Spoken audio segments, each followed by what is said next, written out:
Luke gets the snap, going to funnel off the right side, cuts to the middle, breaks a tackle into the end zone, touchdown, Nebraska. Back to throw, gets hit by Will Honas and dropped.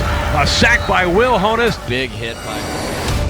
I'm Jason Jorgensen, and it is time for another edition of HuskerChat, brought to you by Newcomb Diesel of Kearney. As always, we are joined by Sean Callahan, the publisher of Husker Online. Well, Sean, here we are. There's a lot to talk about. You know, when this season started and people looked at the Nebraska schedule, 1-3 start, that wouldn't have been so surprising, but I don't think anyone would have thought Nebraska would lose the way they did at home to Illinois.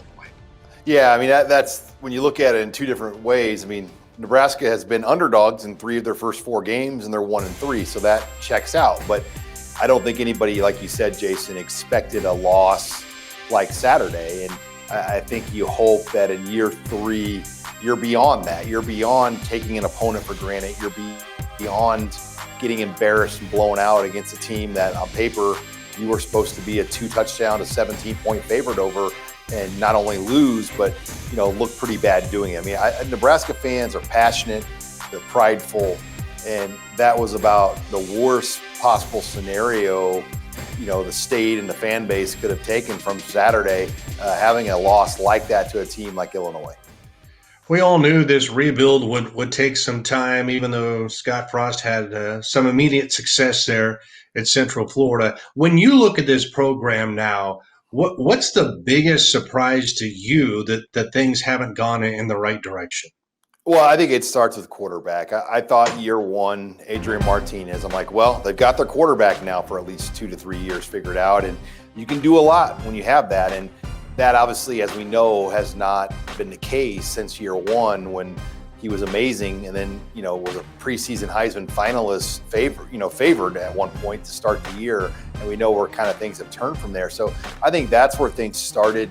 I also think when you look at how they built the team and the roster, they tried to make it work, obviously, with the players that were left here, but there's still a lot of holes, and they had to bring in transfers and JUCOs, and a lot of that just didn't work out well. It didn't go to plan. In all reality, there were only 2 Scott Frost recruiting classes on this roster, 2019, 2020. So it's a lot of things, but the bottom line is they're not winning games right now, Jason. No, and they certainly struggle on Saturday against Illinois. What's your take with the quarterback position? We've seen Luke McCaffrey for a couple of games here, certainly much better runner than a passer at this point. Do you think they go back to Martinez now? Yeah, I think when you look at this thing right now, I think Scott Frost all but set it up that they're going to go back to Martinez this week. He called Luke the future, but now Adrian's playing with a chip on his shoulder, and he likes that about him. It reminded him a little bit of 97 when he got benched for a series and got booed when he came back in. And, I think he kind of set it up there. Matt Farniak even said that Adrian's been pretty fiery and passionate this week as they get ready for Iowa. So today, right now, I think the best case scenario for them is start Adrian, but still utilize Luke McCaffrey almost like the way they did at times at Ohio State.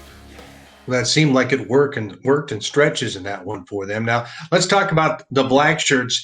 Everybody was feeling good about them after the performance. They gave up a lot of yards against Penn State, but they made some big stops in the end. But, boy, where do they go from what took place last Saturday? Jason, it started in the second half. They get their best stop of the game, arguably 3 and out, and they're going to get the ball back down 14 points. They gave up that fake punt, and I just felt like that knocked the wind out of them. I mean, they gave up a 14-play drive, a 12-play drive, 16-play drive. You can't do that. Their first 3 drives as a defense, Illinois had the ball in 3 possessions for 16-plus minutes. And they were just 5 to 6 minute just gut punch drives. And I think that knocked the wind out of the sail. They got to get better on third down, and that starts with first and second down. Too many 3rd and 1s, 3rd and 2s, and that's a big reason why this defense is not getting off the field. Well, how about this one against Iowa in typical Iowa fashion? And they had as bad of an off season as anyone had, but in typical Iowa fashion, they don't play very well in the first couple of weeks, but the last 3 weeks they played some pretty decent football. Yeah, and they got off to a slow start, and instead of dropping an early season game or playing bad against Northern Iowa and eking it out, they lost those early games this year to Northwestern and Purdue, but we've seen them play really well the last 3 weeks. The Minnesota win was impressive. The Penn State win on the road was very impressive. So yeah, there's a lot there to like about what we've seen from Iowa, the Michigan State win. And, they've got a chance in their minds. They think they can be 6-2. They can win out and, go into that week 9 at 6-2 and be right there as maybe the runner-up team in the West behind Northwestern, because Northwestern owns the head-to-head. But it's a team with a new quarterback. They still run the ball very well. And most importantly, Jayson, their line of scrimmage play continues to be a strength. And for many Nebraska fans, when we joined the Big Ten, they kind of figured, hey, this would be a given. Every year, Nebraska would be able to take care of Iowa. And certainly that hasn't happened. And it seems like with each year, there's been more frustration building with this fan base. Yeah, it started out that way with Nebraska winning 3 of the first 4. And the only one they lost is when Ron Kellogg started. And, he struggled that day. But Bo Pelini only lost to Iowa 1 time. Mike Riley and Scott Frost have not beat Iowa once in their time at Nebraska. They're a combined 0-5. Against the Hawkeyes.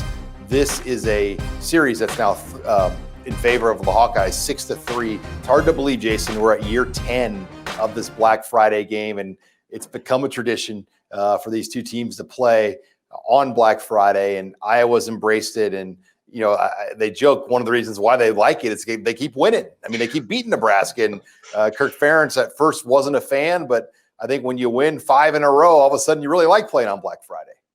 What do you see as some of the keys for Nebraska in this one? Certainly you mentioned the line of scrimmage, but boy, this is a team that's just hungering for some kind of a good start or some kind of a break to go their way. Yeah, can Nebraska play with better tempo on offense? Can they move the ball with consistency?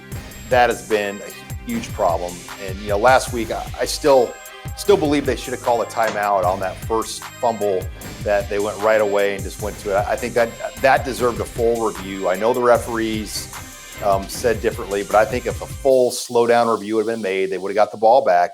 And that, to me, knocked them off the rails, and they were never able to really recover. They've got to avoid those moments where they totally get themselves knocked off the rails and they're not able to get back on when they get off schedule. I think defensively, it's going to come down to, can they get Iowa into third downs? Can they get after their quarterback? Now, Iowa's got good receivers, some of the better ones Kirk Ferentz has had, but can they at least slow down the running game enough? Iowa's going to run the ball. They might have some of the best running backs in the league right now, but can they slow it down enough? All right, we'll see what happens come Friday. Sean, as always, thanks a lot for your time. Thank you, and have a happy Thanksgiving, Jayson. You too, my friend. And that was Sean Callahan, the publisher of Husker Online, joining us for this edition of HuskerChat. Once again, we come to you every week, and it's brought to you by Newcomb Diesel of Kearney. I'm Jayson Jorgensen.